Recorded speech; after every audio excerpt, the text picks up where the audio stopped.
Mummy आप यहाँ ऐसे क्यों बैठी हैं? चाय बनाकर लाऊं आपके लिए? नहीं, कुछ नहीं सुधा, बस यूं ही नींद नहीं आ रही थी, सुषमा जी बोली। मम्मी तबीयत तो ठीक है ना आपकी, दिखाइए।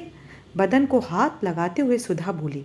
ठीक है बहू, बेकार चिंता मत कर, अब मुझ बुढ़िया की इस उम्र में। खैर जा बिटिया, मोहन जाग गया होगा, तुम्हें उसके पास जाना चाहिए। सुधा कुछ परेशान सी होकर पति मोहन के पास पहुंची। सुनिए मोहन जी। हाँ क्या है सुधा? उठता हूँ अभी थोड़ी देर में। आप यहाँ सो रहे हैं बेफिक्री से? वहाँ माँ। माँ? क्या हुआ माँ को? क्या हुआ? मोहन जी पिछले कुछ दिनों से देख रही हूँ, वह ना तो ठीक से खाती हैं और ना ही ठीक से सो पाती हैं। अभी भी बालकनी में बैठी हैं, गुमसुम सी। मुझे उनकी चिंता हो रही है। पापा के अचानक चले जाने से शायद वह ज़्यादा दुखी हैं। सुधा, पापा का अचानक चले जाना हम सबके लिए बड़ी क्षति पहुंचाने वाला है। एक छाया जो अब तक हमें अपने अनुभवों के पत्तों से बचाती थी, अब वो छाया कहकर सुबकने लगा। मोहन जी, जो चला गया उसे तो वापस हम नहीं ला सकते, मगर जो है उसे मत खोइए। मोहन जी, माँ का यूं अकेले रहना, नींद ना आना, अच्छे से खाना नहीं खाना उनके स्वास्थ्य के लिए अच्छा नहीं है। ठीक कहती हो सुधा, मैं आज बल्कि अभी उन्हें डॉक्टर के पास ले जाता हूँ।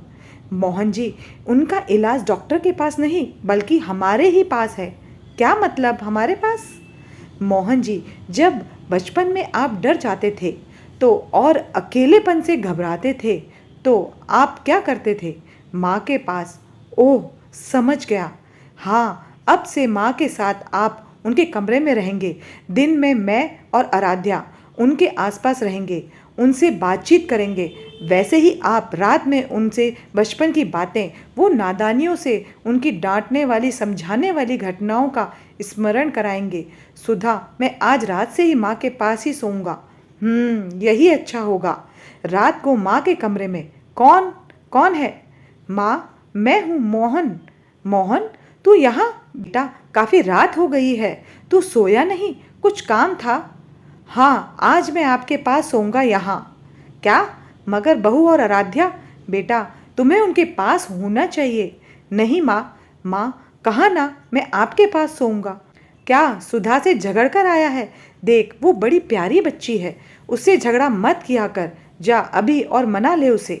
नहीं माँ, ऐसा कुछ नहीं है, सुधा सचमुच बहुत अच्छी है। माँ, याद है बचपन में जब मैं डर जाता था तो आपके पास आकर सोता था? हाँ याद है, क्यों? तू उस वक्त बच्चा था, कमज़ोर था, डरता था, घबराता था, इसलिए तू मेरे पास आकर लिपट कर सो जाता था। माँ, जैसे हम बच्चे बचपन में कमज़ोर, घबरा कर, डर कर अपने बड़े माँ के आंचल में बेखौफ होकर सो जाते थे, वैसे ही जब बड़े बुजुर्ग अकेले में घबराहट महसूस करने लगे तो क्या उन बच्चों का जो अब जवान हो चुके हैं, उन बुजुर्गों का सहारा नहीं बनना चाहिए? माँ, मुझे पता है आप पापा के अचानक चले जाने से अकेला महसूस करने लगी हैं। माँ, आप अकेली नहीं हो, आपका मजबूत कंधा आपके पास है, आपका बेटा। माँ कहकर मोहन एक बार फिर से माँ से बचपन की तरह लिपट गया। दोनों की आंखें भीगी हुई थी। कुछ देर में बेखौफ बेखबर माँ सचमुच बड़ी अच्छी नींद में सो रही थी।